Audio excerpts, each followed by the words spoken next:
Viewers, ভাইয়ের বাসায় চলে আসলাম। বাইরে একটা মাদি কবুতর,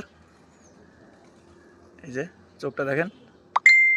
যে ভাই যদি কেউ কবুতর নিতে চান ভাইয়ের সাথে যোগাযোগ করবেন। এই যে ভাইয়ের সাথে যোগাযোগ করবেন। আলহামদুলিল্লাহ ভাই অনেক ভালো মনের মানুষ এবং কবুতরও ভাইয়ের কাছে অ্যাভেলেবেল কবুতর থাকে সবসময়।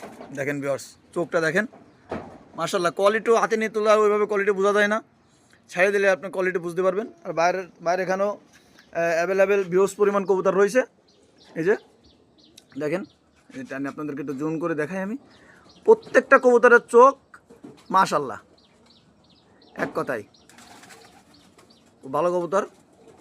এই যে তারপর আমি যে একটা নরও রাখছি, বাইরে আরও যে লফট আছে, যে দেখেন ভিউয়ার্স, চালের পরে তো সব কবুতর ওভাবে দেখানো যাচ্ছে না। এই যে কিছু কবুতর আছে নিচেই, বুঝছেন।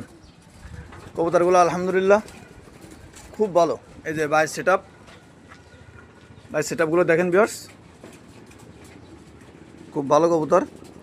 ভাইয়ের নাম্বার দিয়ে দেবো, যদি কোনো ভাই জানালে কবুতর বাইর থেকে সংগ্রহ করতে চান, ইনশাল্লাহ কেউ ঠকবেন না। এক জোড়া না, আপনারা কবুতর ভাইয়ের কাছ থেকে 1 থেকে 2 জোড়া কবুতর কেনেন ভাই, আপনাদের আর কবুতর কেনা লাগবে না, আর কোয়ালিটিও খোঁজা লাগবে না ইনশাল্লাহ। সেভাবে আপনারা দেখেন, আমি নাম্বার দিয়ে দেবো, যদি কোনো ভাইয়ের পছন্দ হয় তাহলে ভাইয়ের সাথে যোগাযোগ করে আপনারা কবুতরগুলো সংগ্রহ করতে পারবেন। দেখেন ভিউয়ার্স, কোয়ালিটির রাজা সবগুলোই, চোখগুলো দেখেন মাশাল্লাহ একেবারে। এই যে